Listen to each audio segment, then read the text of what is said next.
You listen to the reporting there. What do you make of this?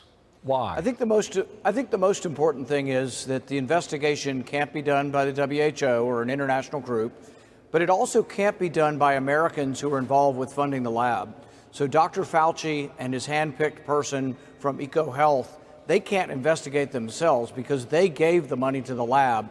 They have a conflict of interest and a desire to make sure nothing bad is discovered that could have occurred with NIH money. So they can't be the investigators either. And this is very important. I think Dr. Fauci should be made to testify under oath about the money that was given to the lab. And the good news is yesterday I passed an amendment on the Senate floor that says no more gain-of-function money can be sent to China. This is very important because this could happen again. I mean, they are experimenting with the SARS virus, which is 15 times more deadly than COVID-19. COVID-19 kills about 1%, but that's been 3 million people, more than 3 million people. If SARS got out of the lab, that could be 50 million people. So this is a very important task ahead of us. Okay. We have 11 labs in our country that do this kind of research. You raise a number of interesting points. Let me see if I can knock off as many as I can in the next few minutes here. We are told that the NSC, the National Security Council, is the one that's running this investigation now. Is that acceptable? I think it needs to be a bipartisan commission, not just the administration. I think really this should not be a partisan issue.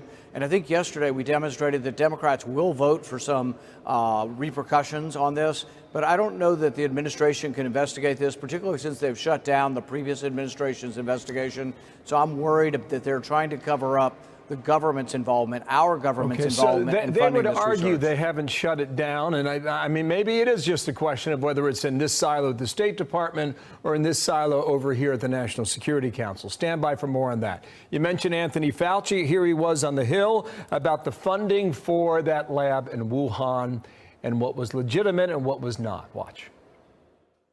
About $600,000 over a period of 5 years. So it was a modest amount. Gain of function meaning taking a virus that could infect humans and making it either more transmissible and or pathogenic to humans. Okay, so a couple things in there. Take the value of the dollars he mentioned, $600,000 over 5 years. Is that a lot? Does that matter? Sure. Well, sure, it's a lot. And actually, there are some reports that it added up to millions over time. But the other thing he said is that there was no gain of function in the application. There are scientists who have looked at the application and absolutely and categorically disagree with him. They say the application did include gain of function. The other evidence we have is that Dr. Shi from the Wuhan lab published a paper that is clearly about gain of function. And in that, she thanks Dr. Fauci and his group for funding that paper. So there's a lot of contradictions going on. The bottom line is he cannot investigate himself. He was responsible for giving this money, so he has every incentive to cover it up and not reveal the truth about it, because if the pandemic did come from the lab, he would have great culpability in this. So he can't be investigating this, nor can any of his people that he picks be investigating this. He needs to be excluded from the investigation. So you allege today this is a cover-up. Is that what I hear?